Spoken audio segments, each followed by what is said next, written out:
Failure in complex adaptive systems is usually the sort of coupling effect of normal stuff, normal variability. Travel is a good example. Last week I was in Ecuador. This weekend we had our Thanksgiving over the weekend, had most all my family in. Big crowd, great time.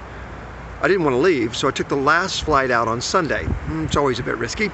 The flight was late getting to Chattanooga, and then when we got on board they were having trouble getting the head count correct, and one of the flight attendants was brand new, so she was learning a lot of stuff and having to read a lot of stuff, which just took more time.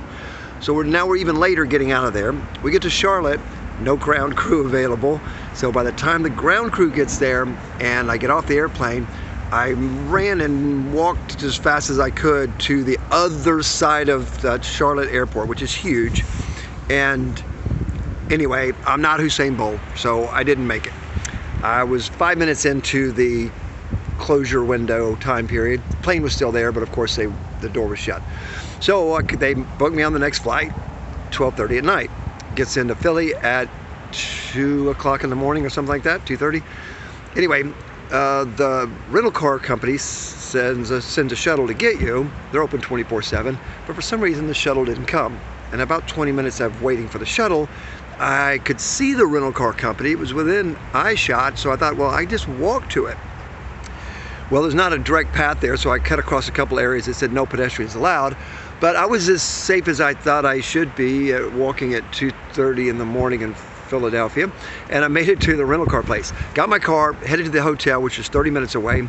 So now we're pushing, I don't know, 3:30-ish, 3:15, and I get to the hotel, and the guy checks me in, but the key maker, the electronic key maker programmer, it doesn't work. So it takes him about 15 minutes to get that straightened out. So all that said and done, I did get to bed about, 4 o'clock in the morning, slept for a few hours, and then got up and went to work. So I'm pretty resilient. I can handle that. I may be almost 60, but I can still handle that occasionally. But if my goal was to get a decent night's sleep, well, I failed pretty miserably. But it didn't happen because of one thing happening or two things happening. It happened because a lot of things connected and coupled in a way that was very difficult for me to overcome. So just something to think about. When you see these failures, look for all that complexity, look for the messiness. Don't try to simplify it. That was not a simple failure. It was a very complex failure. And let's try to understand that. And then maybe we can think a little differently about what we can do to help make that less likely to happen, which for me would probably be take an earlier flight out of Chattanooga would be a starting place. All right, so there's my thought for the day.